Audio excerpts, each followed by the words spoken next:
Hi, I'm Greg Cummings, CEO of Power100, and we are here in New York City at Rillavoice, and we're sitting down with their CEO and co-founder, Sebastian Jiminez. Before we get started, though, on how you're the fastest growing company in the United States history, I want to give just the audience a brief summary as far as who we are. Power100, we are a national publishing organization that is solely focused on the exterior home remodeling industry. And what we do within that space is we rank the nation's top CEOs. So we start with 7,600 leaders in the companies across the country.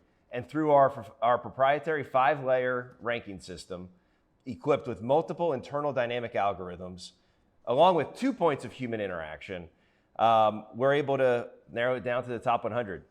But obviously, Sebastian and Rilla, they're not a home remodeling company. So why are we here?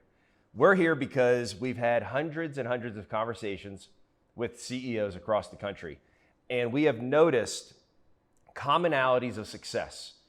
And we started to take notes and we started to listen to these CEOs because they were so willing to tell us what worked, but they were equally willing to tell us what they needed help with.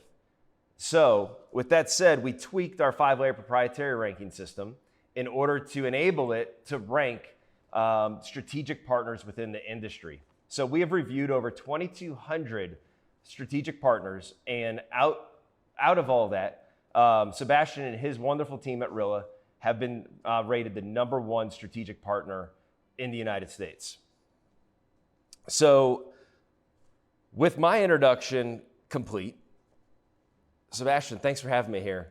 Yeah, thank you for coming, man, and thank you for stopping by the party yesterday. It was a fun time. It was awesome. It really was. It really was. I appreciate the invite and appreciate being here.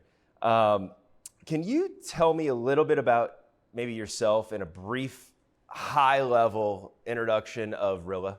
Yeah, so Rilla, very simply, we're the leading speech analytics software for the home improvement industry.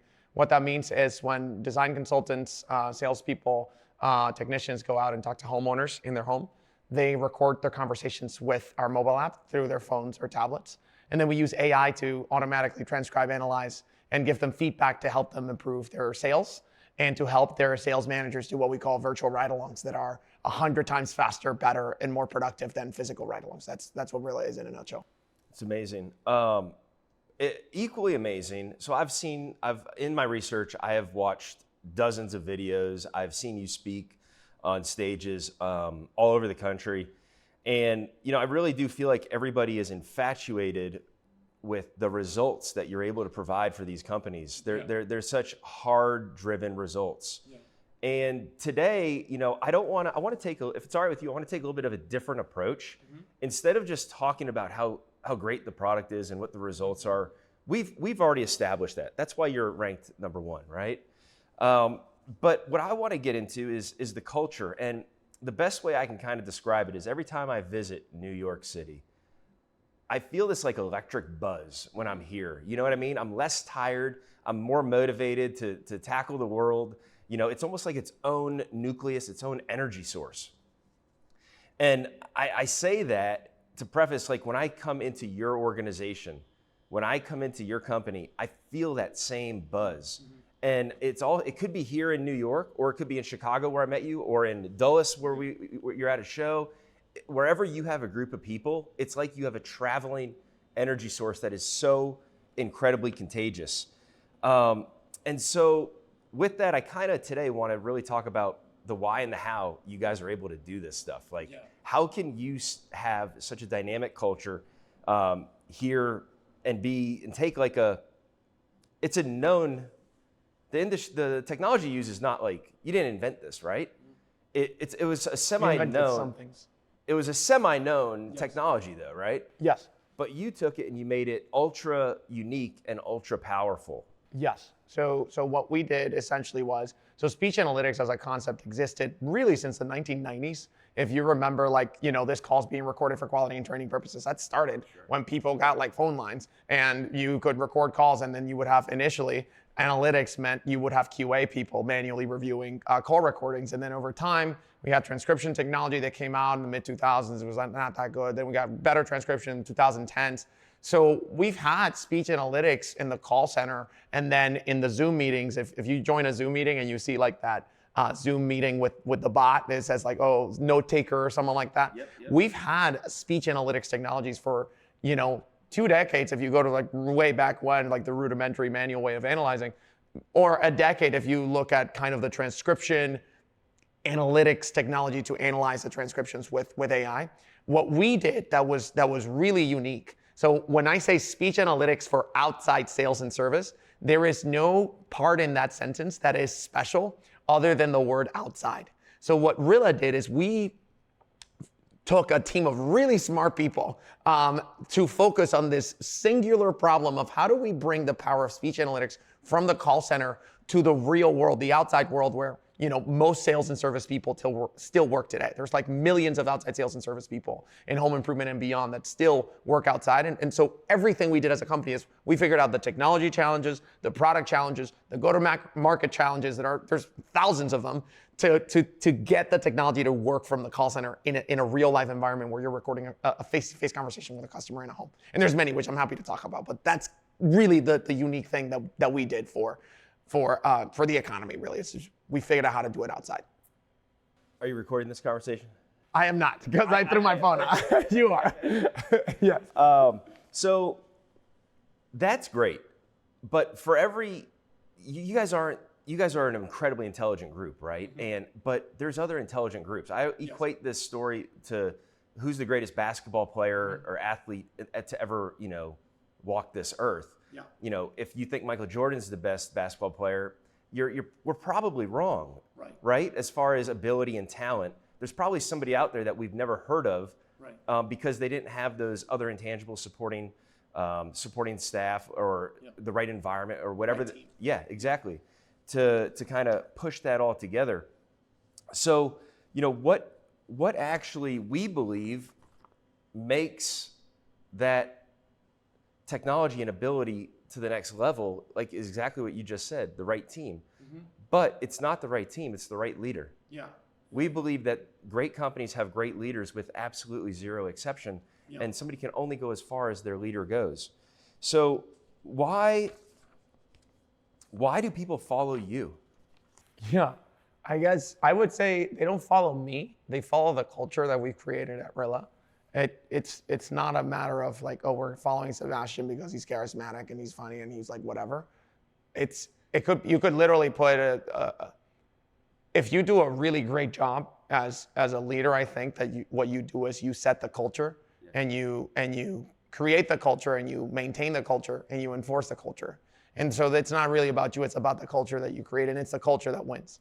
And so I think that when you see that energy in our team and you see that in our office, we're filming on a Sunday, our team's like right there working. Their energy is created not because they're following Sebastian, they're following the culture at Rilla. And the culture at Rilla is, I think, what's really special. So beyond the technology that we're doing, which is really unique, and we've invented a lot of things to make this technology work for outside sales and for face-to-face sales, and really, really complicated technical challenges. The reason why we're able to do this so fast and so quickly, and why the company is growing so fast, is the secret sauce really is the culture behind that, right? Not me, the leader. It's the culture that we've created at Rilla, which is really unique and really special. And we modeled it after, what most founders, I would say, and most startups, they make the mistake that they start thinking about culture way too late. And so then the culture is defined randomly by just like random events that happen. It's not designed, it's not intelligently designed. Yeah. So when we started hiring people this year, like last year, we were a really small company. It was the 4 founders when we were getting started. And when we knew that we were going to start hiring people, we sat down to like really codify what our culture was going to be. And we did an exercise where myself and my 3 co-founders, Chris, Michael, and Lucas, we sat down, we wrote in a spreadsheet, what are our personal values? We saw what the overlap was. It was a lot of overlap, and that was great because we have a great co-founder relationship. We had a lot of overlap. We looked at the overlap in the values. The next exercise was we looked at the events, the important events that had happened in our history, in our short history as a company, when we made really critical decisions, and we went back to those decisions. We said, why did we make this really critical decision? What does that mean for our values? Because actions really speak louder than words when it comes to culture and values. You know, it's like the famous example of like, I think it was Enron or one of these like really big scam companies. Like one of their values was like trustworthiness. Like you have to be trustworthy at this company. And it's like, okay, that's just like some crap that you're putting on the wall. So for the culture to be real, it has to be based in action. So we went back to our history and we said, what critical decisions have we made? Like really difficult decisions. Like one of the difficult decisions that we made was during COVID, we started the company as the second iteration of Rilla was speech analytics for physical retail. And we launched that in January 2020 with non-essential New York retailers and we grew for a whopping 6 weeks before all of our customers were, going out of business, and we almost went out of business. And everybody who trusted us and who we trusted and who cared about us and who were smarter than us, we had investors and advisors who were much more experienced, who really cared about Rilla, and they really wanted the best for us. They all told us, Sebastian, offline is dead. Offline commerce is done. Stop doing speech analytics for offline commerce. Just go and do it for the call center. Do it for the call center because call center is about to pop off, right? And I was like, I don't want to do that because there's so many companies out there that are doing that. Great companies, right? There's Balto that does great work for the call center. There's a bunch of other companies that do it for the Zoom meeting. I said, I don't want to do that. I don't want to do something just because other people are doing it. I'd rather be a moron, right? I'd rather be an insane moron and fail at doing something that I think is unique and that is going to lead me to the path of adventure than succeed mildly by being what we call a narc, a hack. And I used to do stand-up comedy. In comedy, people who copy jokes, we call them hacks because you're just doing something because you think it's safe, you think it's like easy, and other people have done it. Just do that. And so we didn't know that, like, think about this. Middle of 2020, people are saying like, we're going to be stuck here forever. We're living in the metaverse now. There's no more offline commerce. We didn't know that what we thought about the future, which was that offline commerce was still going to exist. Most of commerce in America happens offline. 85% of commerce, 99% of commerce around the world still happens offline. We didn't know that to be true. All we wanted was, we wanted to pick the path least traveled. We wanted really to just go on a really cool adventure with our friends.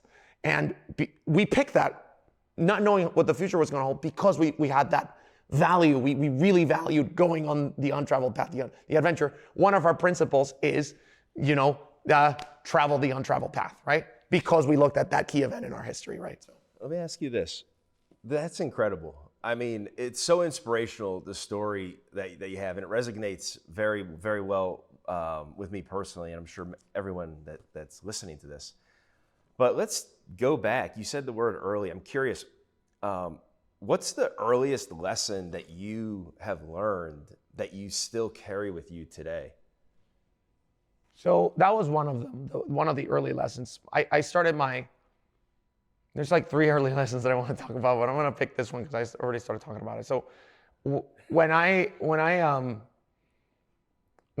started my first company. Now, is this from like a adolescent, or what point of your life is? No, I'm 22 years old. Okay. I'm graduating college. Yep. I'm starting my first company, right? Okay.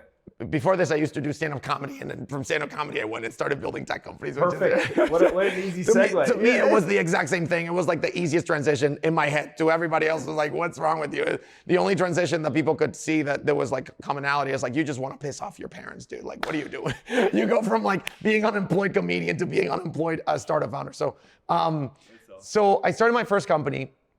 My first company was a field marketing management software that would help companies like Heineken, Molson Coors, Red Bull do field marketing. Field marketing is when they put, for home improvement contractors, when you do the home shows, it's not sales, it's marketing because you're getting leads. For consumer companies that sell food and beverage, they're not getting leads. They're just trying to increase brand awareness, get people to try out their products at college campuses, music festivals, events. In that company, we were doing fine. We went from like 0 to 6 figures of annual recurring revenue in like 3 months. But one of the important lessons that I saw is that my goal in life is building a generational company. A generational company is a company that happens once in a generation that lasts for multiple generations. Something like Amazon lasted for more than 20 years, and they were the only ones who they were, like, if you think of the everything store, you think of Amazon. If you think of social media, you think Facebook. You think of travel, you think of Airbnb, Design, Figma. These companies that are so unique that they're the only ones that capture that moment in time to do what they wanted to do. And if you want to build one of those companies, it's not enough to just be insanely obsessed about your customers, which you have to be, and be obsessed about solving their problems. You usually have to start your product or start your idea at the cutting edge of technology. Because if you're building with technology, like my company, that the last one that I had, I was building it with technology that had existed for more than 10 years. So a lot of the ideas there had already been explored, right? So there's a reason why Amazon started in the 1990s when the internet became possible, right? There's a reason why Airbnb started after social networks became a thing, because people got used to the fact of social networks and rating things and people like sharing things with each other. Uber, iPhone, right? So what I realized in my first company is that if you really want to build something groundbreaking, you have to build at the cutting edge of technology. And in the case of Rilla, it's AI, because AI just became, really good and possible to build really good products with it in the last few years. ChatGPT just accelerated everything. So that was one of my important lessons, which to me, when I look back at that period in time in COVID, I said, it is impossible to me. It was not possible for me to decide, go and build for the call center, because I was like, that's already been explored. What hasn't been explored is the outside conversation, the offline conversation, the face-to-face. And everything we do at Rilla, we try to do it, pushing for that untraveled path, pushing for where people haven't gone before, because that's where you're more likely to find the 10x, 100x, 1000x ideas and problems to solve where people haven't looked yet. It's like Christopher Columbus, right? He found America, right? And it started the whole, there were people here, but whatever. Europe didn't know that America existed at the time. He found America, the continent, because he was trying to find a different route to go to India. That's all he was trying to do.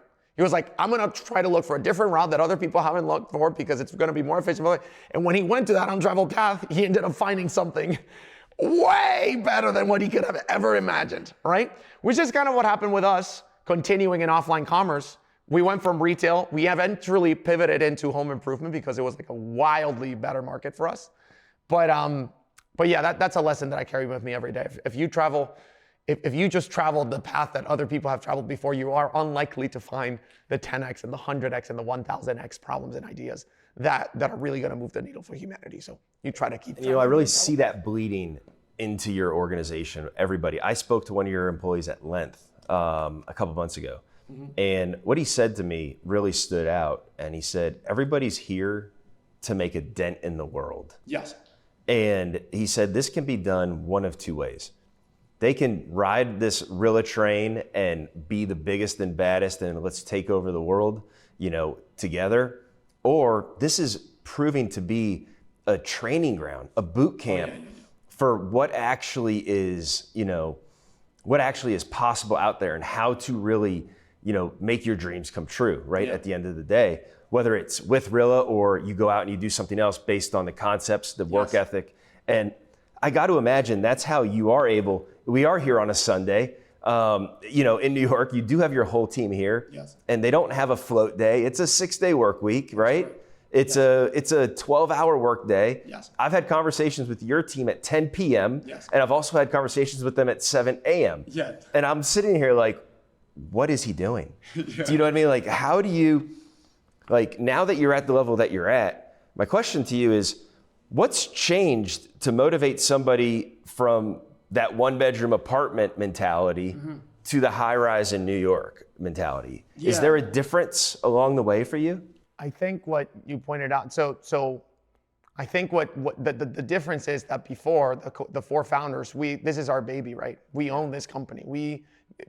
This company is us. This company is literally a made in our image, and it's our baby, right? Like we love this company so much, right?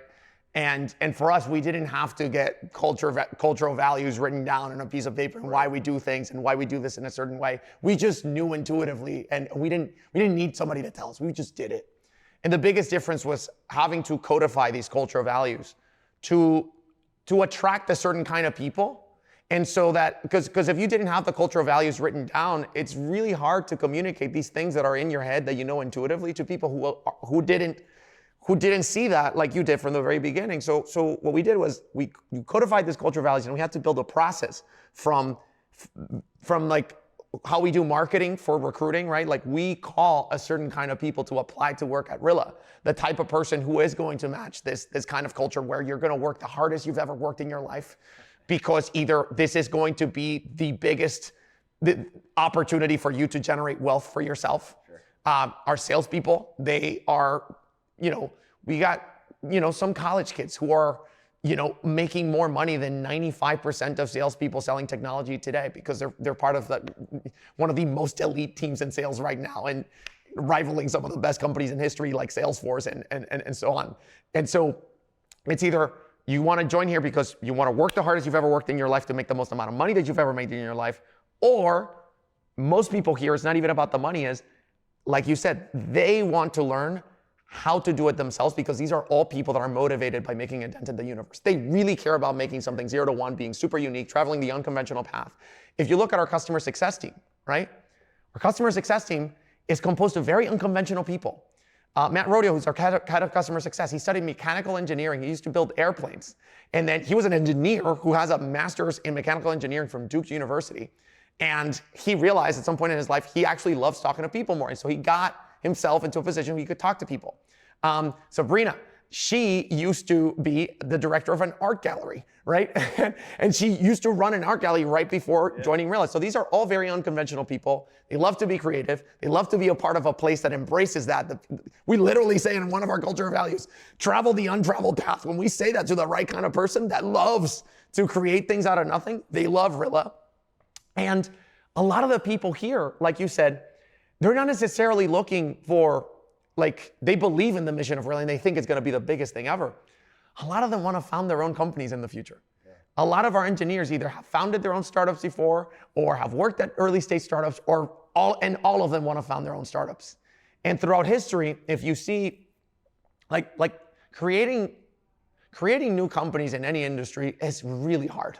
And the CEOs watching this know this, right? Yeah. It is very hard to just come in as a newcomer into any industry, whether that's home improvement or car dealerships or banking, whatever the industry is. It's really, really hard to just come out of nowhere and say, I'm here, let me grow this business, right? Very difficult. In technology, there's an added layer of complexity, because you're trying to create a business model, a thing that nobody has done before. Right? Where there's no playbook. There's a playbook in other industries that you can there's no playbook. And to find product market fit, which is when your technology becomes a real product that people use, it solves the problem, 99% of startups never get there. And so if you look at in history, if you were like a young kid today thinking, okay, I want to start my company, where's the best place to start? How do I hack my way into learning how to do that? The only hack that has worked ever in history is by joining a really early stage startup that's on that growth trajectory, because then you get to learn what it is that happens at one of these high growth places. You learn what it is to find product market fit. And then when you want to do your own thing, you have so much more knowledge in your head. And that's why you see the concept of mafias emerge, right? There's the PayPal mafia. The PayPal, everybody knows PayPal, right? It's a payment, company. The PayPal mafia, right? Elon Musk was a co-founder of PayPal. Peter Thiel was a co-founder of PayPal. The other people I won't mention because people don't know. I'll just name the companies that were founded by the PayPal mafia. SpaceX and Tesla and all of the Elon Musk companies. Palantir, which was a company founded by Peter Thiel. There was YouTube. The co-founders of YouTube came out of PayPal. Yelp came out of PayPal. Ridiculous number of VC funds and other companies came out of the PayPal mafia. Because it's not by chance. Those people, the culture at PayPal reverberated across time and across companies because of all they learned. So the people at Rilla, they know that, and they're like, I want to come here. You see that everywhere though, right? You see it in sports. You'll see my beloved Buccaneers, when they won the Super Bowl under Tony Dungy, produced 7 head coaches from that coaching staff. Yes. And so when you see the model and you understand that work ethic, and that leader leads the team, and then other leaders are able to then step up, right? That's when real magic happens. Yes. Now, I have a question on this to you. It's hard to win the Super Bowl twice, right? You guys have already won the Super Bowl once. You're already at a pinnacle of where you're the best in the industry. You have a client base, you have a proven concept. It's a no-brainer if you look at the analytics and the price as far as somebody hiring you, right? That's all well and good, but what about tomorrow? Yeah. You know, how are you continuing to stay and ensuring that you're going to be light years ahead of your competition like you are today? Yeah, great question. So our business model is SaaS, right? We are software as a service. We're not exactly like SaaS because we're an AI company, but if you are a software as a service company, your value add to your customers, the only thing why you exist, why do we charge our customers a recurring subscription? Why does anybody charge their customers a recurring subscription? Why don't they just buy the software one time and then use it like they used to? The only thing our customers are buying from us that we deliver to them, service, yes, but mostly it's innovation. Our customers are giving us money today for a product that we continually improve so that every time they pay us money, the product keeps improving and improving and improving and improving. So next year when you renew, you know that the product is way better and is doing more things than you expected it to. I'm laughing because the next question that I have here for you is, you listen to your clients to make your product better. That's one of the consistent things that I've seen, right? And so then equally innovating, they're sitting there always getting a new product from you. But how do you keep them happy if your product's kind of different today than it was yesterday? And then also, how do you keep your employees happy from saying, okay, yeah, we did that yesterday, but now today, every single day, we're looking to push forward? Yeah, it's the best feeling in the world because it's so funny when you build things, because when you solve a problem for a customer, right? And we get all sorts of feedback from customers, and we're really good at, when we really dialed into how to get customer feedback, how to prioritize it, how to prioritize certain features, what problems are we gonna solve today? If our customers who are listening, they know that the Rilla product gets updates every single week. Like if you look at the mobile app, it's like 2 to 3 times a week that we're updating, like creating new updates. If you're looking at the web app, it's like more. It's like every single day there's new updates coming into the Rilla product, and it gets better and better and better over time. Like if we've had customers who like early on they used the product, they kind of like said like, oh, the product's not up to par to what we need. They came back like 6 months later and they were like, wow. It's like seeing a friend from yours that you haven't seen in like, oh my God, you look so different, right? Because it improves over time. And every time you solve a problem, what's so funny is nobody ever notices. No, like when the product works, you don't notice it. You know what I mean? Like it's almost like it just works really well. Like I'll give you an example.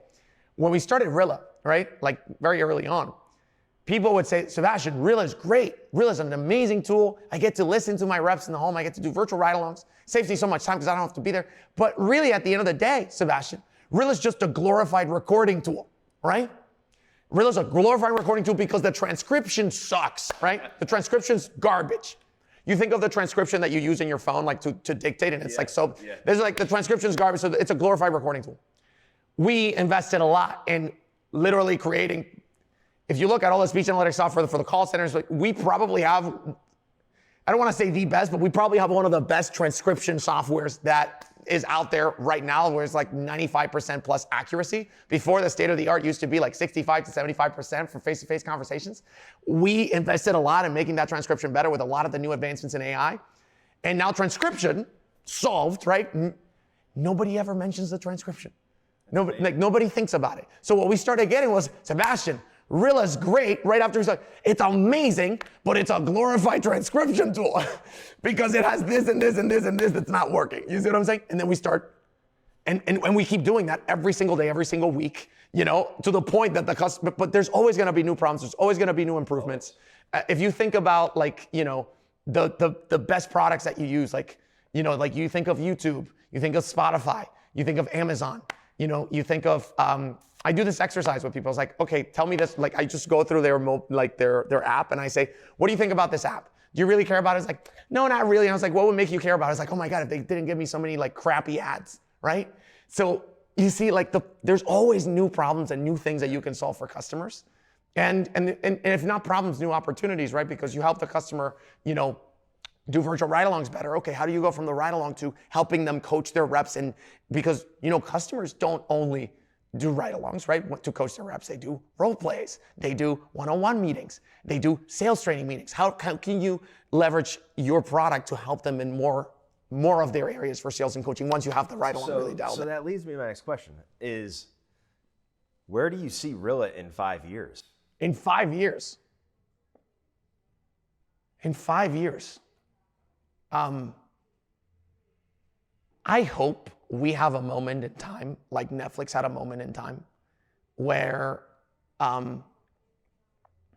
Netflix went from, because 5 years is a long time frame for us. I mean, for a company. It's a forever in a tech AI So startup. I'm thinking of like really the future, because for I us, know like, you are. I can tell. This is good. Yeah. Because from my vantage point, I can see AI. I can see Rilla being this AI home base for any exterior modeling, any in-home selling, where they are actually able to coach and kind of motivate the whole way through, or help these sales managers and sales leaders, or just actually individually help the sales reps, right? No, so that's like next year stuff. That's like I'm thrilled. Oh, so you're past that? Yeah. I'm thinking about that. 5 years is 5 years is like Rilla's like, generating like billions in revenue. Like I'm thinking like that, because I mean, because you look at a company that's like doubling every 2 months, I'm thinking really far. 5 years is a lot when you compound like doubling, every 2 months.